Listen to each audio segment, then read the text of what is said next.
자, 그럼 첫 번째 이슈는 일본 얘기 지금부터 해봐야겠습니다. 어제 일본 쪽에서 여러 가지 좀 움직임이 포착이 됐어요. 여기 보시죠. 매일경제입니다. 일본 수출 금지 아니다. 4번이나 반복해서 얘기했습니다. 세코 경제산업상, 세코. 많은 분들이 기억하실 겁니다. 굉장히 강경한 입장을 계속 내뱉고 있죠. 그런데 어제는요, 수출 금지 아니란 얘기를 반복해서 했어요. 경제보복 비판 물타기 하는 거냐 이렇게 매일경제 기사는 지적하고 있습니다. 좀 더 자세히 보면은요. 어제 한 건에 대해서 일본이 수출 허가를 했다고 전해드렸죠. 그 의도가 궁금한 겁니다. 지금요. 여기 보시면 수출 규제 정당성 거듭 강조했고요. 한국 겨냥에서 근거 없는 주장 말라. 이거는요. 국내외 여론전에 나서는 것 같습니다. 이거 누가 봐도 경제보복인데 아니라고 얘기하면서 이거 봐 우리 한 건 해줬잖아 이렇게 가고 있어요 지금요. 일본은 언제든 칼을 뺄 수 있는 상황이다. 경제전쟁 확정 불씨는 그대로다. 그래서 우리 입장에서는 굉장히 불확실성이 커졌다. 왜냐하면 일본 마음대로거든요. 저게. 다음 기사 하나 더 있습니다. 보시죠. 규제 잠갔다 풀었다. 일본의 수도꼭지 전략. 수도꼭지라는 의미가 이런 거거든요.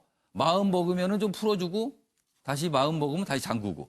그러니까 수출 규제 좀 해주고 수출 규제를 좀 풀어주고 그러니까 수출 허가를 해주고 허가를 안 해주고 이렇게 되는 겁니다. 반도체 소재 36일 만에 첫 허가를 냈습니다. 세코산업상은 추가 규제를 또 엄포했어요. 국제 여론을 보며 한국 흔들기 하는 거냐 뭐 이런 분석이 나오고 있습니다. 자 그럼 여기서요. 일본 세코 산업상 그리고 문재인 대통령의 발언 영상으로 확인해 보겠습니다.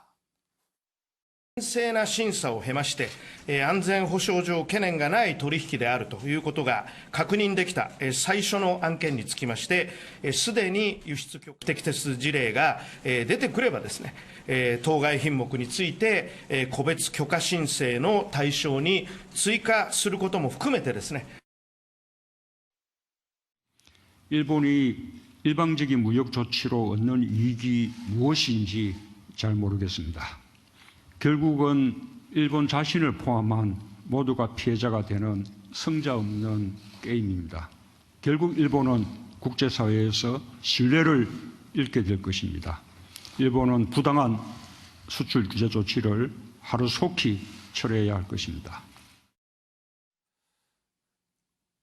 어제 문재인 대통령의 모두 발언이 원래 사전에 이렇게 서면으로 제출됐는데 거기에는 보복이라는 단어가 2번 들어가 있었습니다. 그러나 문재인 대통령이 실제 사용한 거는 한 번만 마지막 부분을 사용했죠.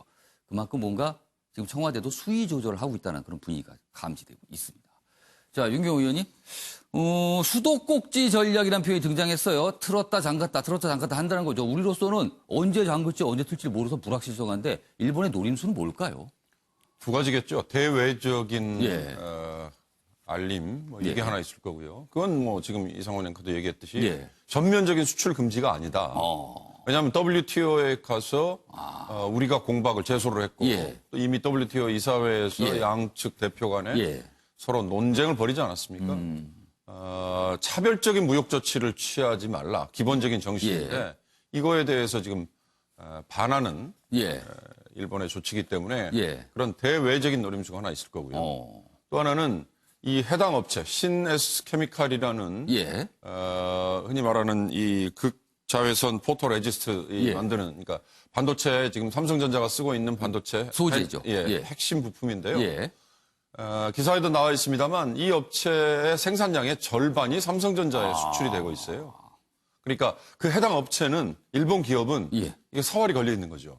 죽고 사는 문제가 될 수 있겠네요. 그렇습니다. 기업 입장에서는요. 그러니까 통상 이번에 일본이 수출 규제 강화 조치를 펼 때 개별 품목별로 90일 정도 기간 내에 심사를 해서 허가를 내주겠다고 그랬는데 기사에 의하면 일본 정부의 설명에 의하면 딱 한 달 만에 내줬거든요. 그러니까 아주 이례적으로 빨리 내준 셈인 거고요. 그러니까 이거는 뭐 지금 정말 제목을 잘 단 건데 수도꼭지 같이 쥐었다 폈다인데 중요한 건 그럼 이게 일본 정부가 흔히 말하는 좀 유화 조치를 취하는 거냐? 그러니까 유화 조치라고 봐야 됩니까? 아닙니까? 제가 보기에는 이건 전체 흐름에서는 큰 입장의 변화가 없는 거다. 그러니까 일본이 지금 취하고 있는 경제 보복 조치, 세코 경제상이 3탄 얘기도 했다고 하는데 과연 이제 이게 경제 보복으로 간다면 이 다음에는 다른 한국산 수입품에 대한 비관세 장벽 같은 것도 지금 펼 수 있다. 지금 관세로 아주 내놓고 차별 조치를 취할 수는 없는 거기 때문에 위생 검사를 강화한다든지 뭐 이런 것들이죠. 반면에 일본도 역시 우리가 취할 수 있는 카드 중에 관광도 관광이지만 농산식품에 대해서 방사능 우려 때문에 우린 일본산 수출 수입에 대해서 규제를 해야겠다. 이게 사실 굉장히 일본이 아파하는 아킬레스건이거든요. 그러니까 그런 점에서 비관세 장벽을 일본이 또 쓴다든지 또 이미 기사의 일부 보도는 됐습니다만 나중에 한국인에 대한 비자 제한이라든지 이런 조치까지 갈 수 있다라고 보기 때문에 큰 흐름에서 보면 유화 조치가 아니라 잠시 그냥 주춤하는 이런 걸로 봐야 되지 않을까 싶습니다. 알겠습니다. 최천열 교수께서 보시기에도 지금 윤경호 위원께서는 이건 유화 조치로 보기 어렵다. 그냥 쭉 지속이 되는 거고 잠깐 대외 여론을 의식해서 살짝 어떤 명분을 삼으려고 하는 건데 이렇게 분석했는데 그 분석에 동의하십니까? 저 뭐 동의합니다. 그렇다면 우리 입장에서는 오히려요, 더 차라리 일본이 계속 그냥 일관되게 강하게 나가는 것보다는 저렇게 풀어줬다 안 했다는 게 우리한테 더 불안하거든요. 언제일지 예측을 할 수가 없지 않습니까? 경제라는 게 여러 가지 요인이 있습니다만 가장 두려운 게 불확실한 거거든요. 불확실하다라는 게 우리 시장에 더 불안감을 조성하는 거란 말이죠.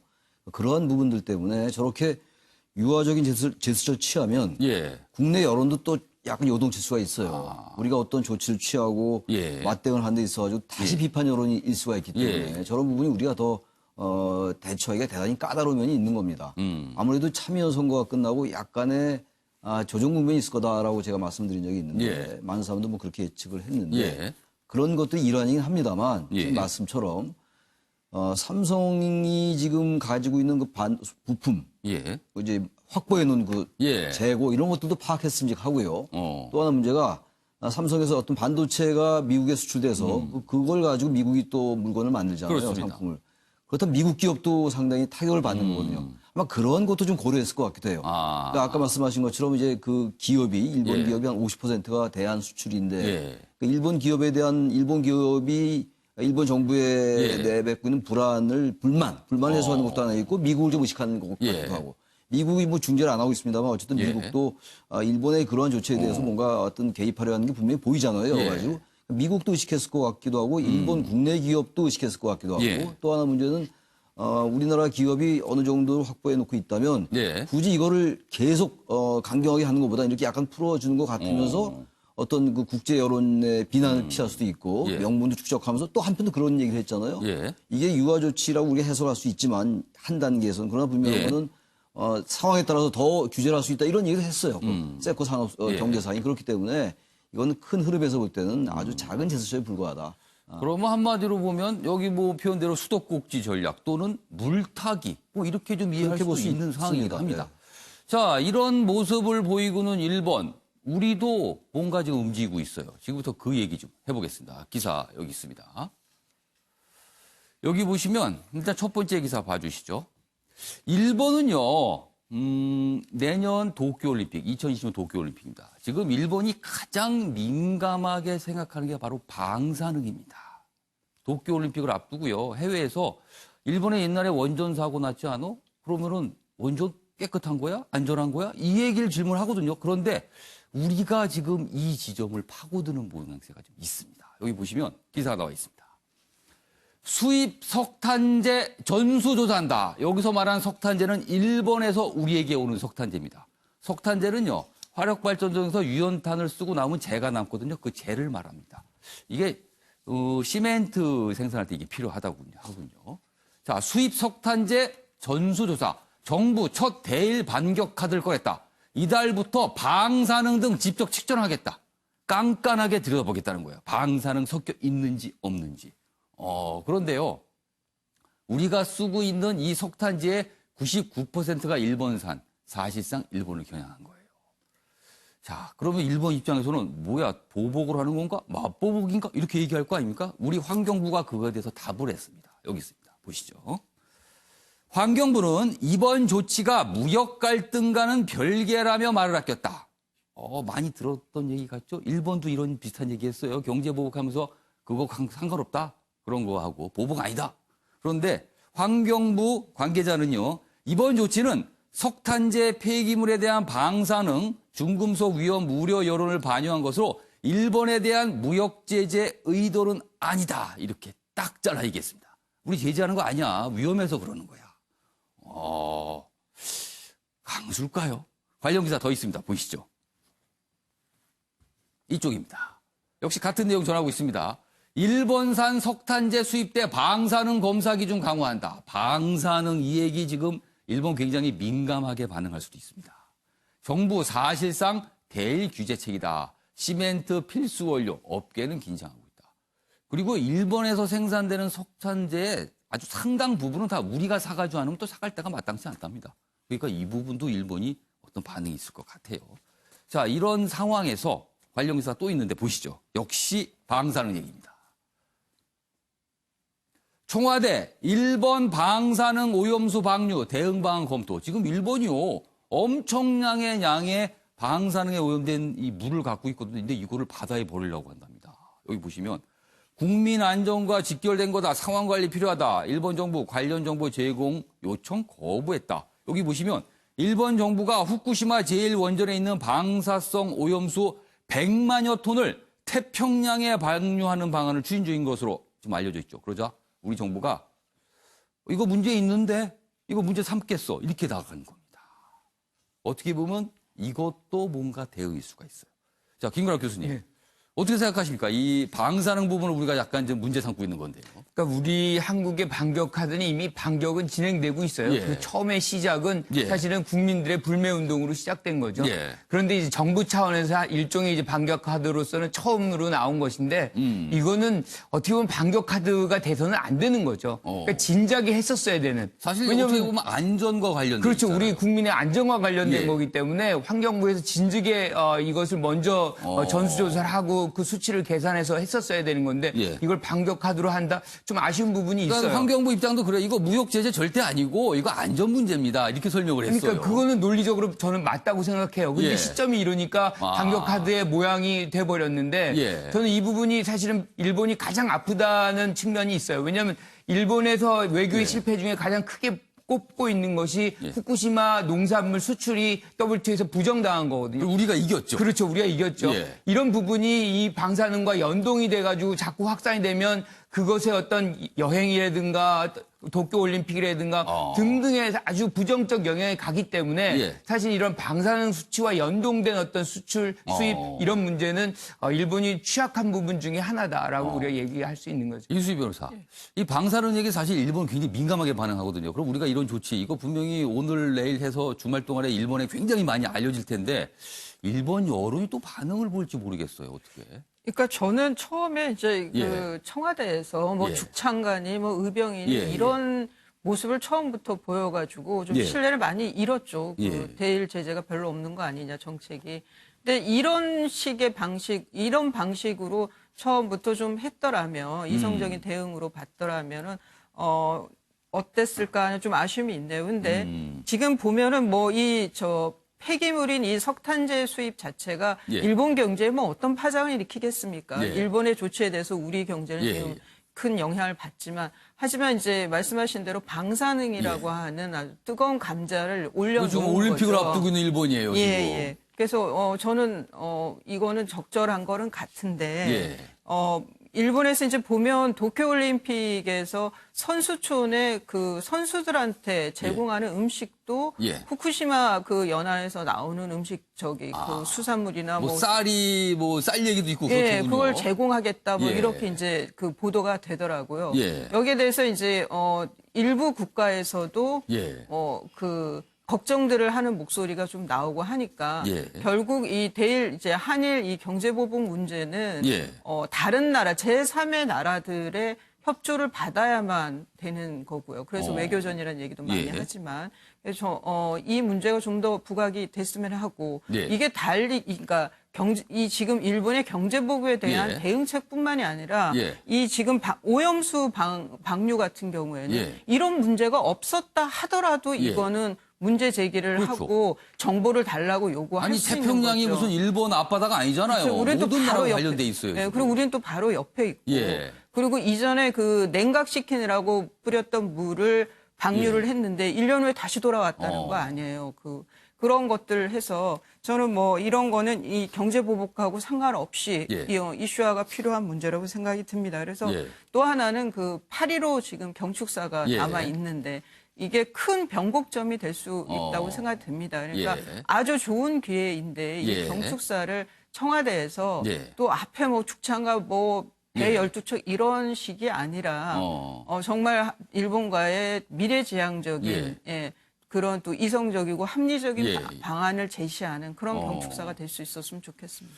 우리 정부가 일본 정부와 똑같이 일본을 백색 국가 명단에서 제외하겠다면 이거는 굉장히 보복에 가깝게 인식이 될 겁니다. 그러나 석탄재, 방사능 검사를 좀 깐깐하게 했다. 이거는 보복인지 아닌지 약간 애매하거든요. 그러니까 일본도 뭐라고 하기도 좀 그렇고 얘기를 안 하기도 그렇고 맞대응이 이런 대응이 좀 더 많이 있었으면 하는 생각도 좀 들기도 합니다. 알겠습니다.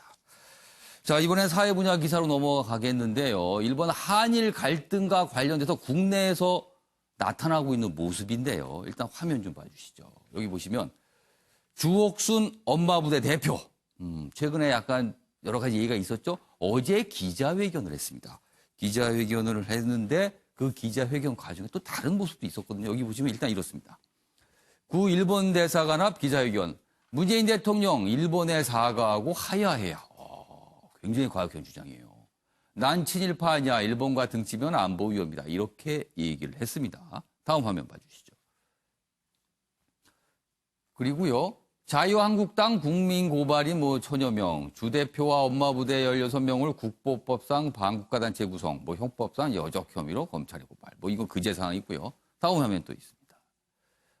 요 화면이고요. 그런데 어제 기자회견을 벌였는데 그 과정에서 몸싸움 등 뭐 이런 소식이 전해졌거든요. 그래서요. 임성재 기자가 전하는 자세한 이야기 듣고 이어가겠습니다. 아니었어요. 천여 명의 회원을 보유한 것으로 알려진 극우 성향 단체 엄마부대 회원 10여 명이 옛 일본 대사관 앞에 모였습니다. 엄마부대 대표인 주옥순 씨는 정부가 한일 청구권 협정을 어겼다며 먼저 일본에 사과해야 한다고 거듭 주장했습니다. 나는 내 자식을 편드는 것이 아니라 상대방 아이에게 편을 들어야만이 진정한 화합이 되고 그리고 진정한 사과가 되는 거 아닙니까? 한일 관계를 똑같습니다. 또 자신의 아버지가 강제징용자란 확인 안 된 주장을 하며 배상 문제는 이미 끝났다고도 말했습니다. 한일 협상을 이미 다 끝난 사실인데 그러면 나도 우리 아버지가 가서 배상 또 청구해야 되겠네. 주 씨는 지난 1일에도 옛 일본 대사관 앞에서 아베 신조 일본 총리에 사죄한다는 발언으로 논란을 빚었습니다. 망언이 계속되면서 기자회견이 시작되기 전부터 주 씨는 시민들의 거센 항의에 부딪혔습니다. 한 인터넷 언론사 대표는 주 씨의 발언에 분개해 주 씨를 밀쳤다가 경찰에 체포되기도 했습니다. 시민단체 대표로 알려진 또 다른 남성도 주 씨를 강도 높게 비판하다가 경찰에 제지당했습니다. 이거 안 가고요. 무엇도 아닌 사람이 무엇으로 사칭해가지고 한편 주 씨는 일부 시민들에 의해 국가보안법 위반 등의 혐의로 그제 검찰에 고발됐습니다. MBN 뉴스 임성재입니다. 네, 뭐 아베 총리에게 뭐 사과해야 된다 이런 주장을 해서 논란이 됐었죠. 어제 기자회견을 했고 다른 주장을 내놨죠. 근데 그 과정에서 이제 몸싸움도 벌어지고 그랬습니다. 보수를 표방하는 어떤 단체, 진보를 표방하는 단체 모두 지금 비판을 하고 있는 상황으로 보입니다. 자, 이수희 변호사. 지금 이 상황에 대해서 제가 미리 질문을 좀 드렸습니다. 떠오르시는 표현 또는 단어가 있으시면 적으시고 설명을 해 주시라고. 이제 이수희 변호사부터 들어보겠습니다. 저는 무시가 답이라고 생각합니다. 무시가 답이다. 예, 그럼 이걸 다루면 안 되는 거네요, 지금 여기서 그러면. 저는 이렇게 예. 언론 언론에서 예. 좀 시간 안배를 해서 꽤 긴 시간 이 얘기들을 이제 어제도 많이 나오더라고요. 근데 그걸 주옥순 대표는 즐기지 않을까라는 생각도 들고. 이게 좀 다뤄주는 게 오히려 더 예. 본인이 원하는 거다라고 보시는 거네요. 그리고 또 저걸 보고 화가 나신 분들이 또 현장에 와서 저런 부딪히다 보면은 또 폭력이 예. 생기는 거고. 그래서 저는 뭐 어느 사회고 예. 저런 분들은 있는 거고. 그리고 그 말이 뭐 예. 파장을 일으키고 어떤 영향력을 예. 끼칠 수 있는 사람이라면 모르겠는데 저는 그런 것도 아닌 것 같고 그래서 그냥 무시하는 게 답이 아니냐. 우리 왜 저 대로변에 가면 뭐 믿으면 뭐 천국 아니면 지옥 뭐 이런 분들이 있을 때 예. 누가 가서 뭐 대거리 하지는 않잖아요. 그냥 지나가 버리지. 그냥 무시하고. 그분들의 어떤 목소리로 이제 듣는 거죠. 예. 뭐 저는 그 정도면 되지 않느냐는 생각이 듭니다. 뭐 약간 종교 얘기에서 혹시 오해하시는 분이 있겠지만 아무튼 주변에서 다양한 목소리와 주장, 어떤 뭐 설득 과정이 있을 수 있다. 이걸 강조해 주신 것 같아요. 자, 김건학 교수께서는 누구를 위한 엄마 부대인가 이렇게 쓰셨네요. 엄마라는 단어는 뭐 우리 모든 사람들에게 굉장히 그 따뜻함을 주는 그런 정적인 단어인데 예. 이런 엄마라는 단어를 쓰면서 이런 행위를 하는 게 좀 부적절하다 이런 생각이 좀 들고요. 지금 일본의 어떤 수출 규제를 해가지고 이게 장기화가 되면 우리 예. 아이들이라든가 젊은 층의 취업이라든가 한국 경제는 엉망이 되는 거거든요. 예. 그러면 그 아이들의 엄마라는 분이 그것을 지지하고 그것을 찬성한다? 받아들일 수가 없는 거죠. 그러니까 어느 국가에 있는 걸 떠나서 미래의 어떤 젊은이들의 미래를 망치는 그런 경제적 보복인데 이런 부분들을 찬성을 한다는 것은 받아들이기 굉장히 어려운 부분이고 또 정체성의 혼란이 있어요. 그러니까 예. 어떤 분이 또 이런 얘기를 하죠. 보수도 아니면서 보수의 흉내를 내지 마라. 그러니까 지금 모든 그분은 부분에서 본인 쪽이 우리가 보수인데 왜 그렇죠. 저쪽 보수 얘기하면서 저런 얘기를 하냐 그렇죠. 이런 것 그러니까 같아요. 보수의 어떤 이념적 체계를 훼손하고 있다는 얘기를 하는 것이. 그러니까 여러 면에서 사실은 부적절한 지금 행위를 하고 있는 것이고 예. 그런 것이 지금 여러분 말씀하신 대로 사실 어떻게 보면 사회적으로 동의하는 분이 거의 없어요. 그러니까 예. 이거는 전 똑같이 다루지 않았으면 좋겠다. 이런 생각입니다. 그러니까 엄마 부대란 엄마라는 표현이 들어간 그런 단체의 대표라고 얘기를 하면서 저런 주장을 하는 게 이게 과연 어울리는 거냐 이렇게 지적을 하시는 거네요. 자, 최철현 교수께서는 친일 극우 이렇게 쓰셨네요. 전 주옥순 대표가 예. 잊을만 하면 언론에 나와요. 예. 근데 물론 어떤 면에서 볼 때 논평할 가치조차 없습니다. 저 말 자체에 대해서. 예. 그럼에도 불구하고 예. 우리 사회에 어쨌든 어떤 그 일각을 차지하고 예. 있는 분명한 의견이기 때문에 예. 전 무시해서만은 안 될 것 같아요. 저는 대단히 위험한 발언들이거든요. 저는 그래서 조금 논리를 좀 확장시킨다면은 예. 해방 이후에 말이죠. 일제잔재 청산이 안 됐어요. 예. 반민특위가 해체됐고 예. 이승만 정권에 의해서 반민특위가 공격받았고 예. 그러고 난 다음에 미 군정이 친일 관료 경찰을 등용했습니다. 예. 그리고 친일 세력들이 대단히 전전긍긍했는데 미 군정을 통하면서 화려하게 부활했어요. 예. 그리고 난 다음에 쿠데타가 있었고 여러 가지 그 이후에 현대사가 진행됐어요. 전쟁이 있었고 말이죠. 그래서 우리 사회 일각에 극우적인 성향의 그 어떤 그 단체들. 예. 그러니까 저 단체는 보수가 아니라 극우 단체예요. 저는 그렇게 봅니다, 개인적으로. 저게 어디 보수가 아니잖아요. 저는 예. 그래서 우리 사회 어떤 극우적인 저런 성향들이 예. 친일과 좀 맞닿아 있다. 왜냐하면 저기 엄마 부대라든지 이른바 태극기 세력 이런 분들의 발언은 이런 일본에 관련된 거 아니더라도 예. 일상적인 우리 안보에 관련된 거라든지 남북관계 이런 것들 볼 때 이해 안 가는 부분들이 대단히 많아요. 예. 보기에 따라서는 그걸 또 인정하는 사람도 있습니다만 예. 그렇다면 지금 저 부분은 평소에 안보나 이런 것들 그리고 문재인 정권에 대한 비판 이런 것들이 좀 도가 넘었었는데 예. 일본에 대한 것들도 저렇게 얘기하는 걸 보면 저 왜 문 대통령이 하야할 일이 아니잖아요. 더 이상 논평할 가치조차 없지만 그래서 우리 사회에 여전히 친일 문제, 일제잔재가 청산 안 된 문제와 예. 극우적인 성향, 대단히 위험한 성향이거든요. 예. 반공주의, 냉전주의 이런 것들이 같이 결합되어 있는 것을 단적으로 보여주는 거다. 그러니까 극우 성향이 친일과 약간 연결되는 듯한 모양새다 이렇게 보시는 그건 거네요. 어떻게 보면은 정말 우리 이 변호사 말씀처럼 뭐 앞서 예, 들은 말씀처럼 김광 교수도 마찬가지고 그 말에 동의합니다만 분명한 것은 우리 사회에 그런 부분이 있기 때문에 예. 우리 사회 일제잔재라든지 예. 어떤 구시대적이고 구태한 퇴행적인 그런 수구나 냉전을 걷어내지 않으면 저 이거는 사실 일본을 극복하기 어렵다. 예. 이런 생각이 들어요. 최근에 극일이라는 말 많이 하잖아요. 예. 일본을 무슨 이긴다 진다 이런 반일 친일의 문제가 아니라 예. 일본을 진정으로 이기려면은 예. 그런 극일이 필요한데 극일을 하려면 어쨌든 친일, 극우 이런 것도 걷어내야 된다. 그런 의미에서 대단히 어떻게 보면 심각한 부분이 있다고 생각을 합니다. 여기서 한 가지 궁금한 게 아베 총리는 사실 극우 성향이라고 통하잖아요. 그렇게들 거기에 얘기하죠. 가깝다고. 예. 근데 일본의 극우는 반한 아닙니까? 반한이죠. 근데 우리의 극우는 친일입니까? 이거 좀 뭐가 아니 그러니까 우리가 우리 뭔가 사회 그게 이상한데요? 그러니까 조금 대단히 상황이? 예민한 문제예요. 예. 그러니까 친일 세력 제가 예. 그 친일 세력들이 미 군정하에서 예. 대단히 논쟁적인 문제 제가 제기하는 것일 수 있는데 친일 세력들이 미 군정에서 등용이 되면서 예. 그들은 사실 친미로 세탁을 했다고 볼 수 있어요. 일정 부분 친문 세탁. 아. 미 군정에 포섭되면서 오히려 예. 요직을 차지하고 예. 그리고 사실상 이승만 정권이 반민특위를 무력화시키고 많은 조작을 했었던 거거든요. 예.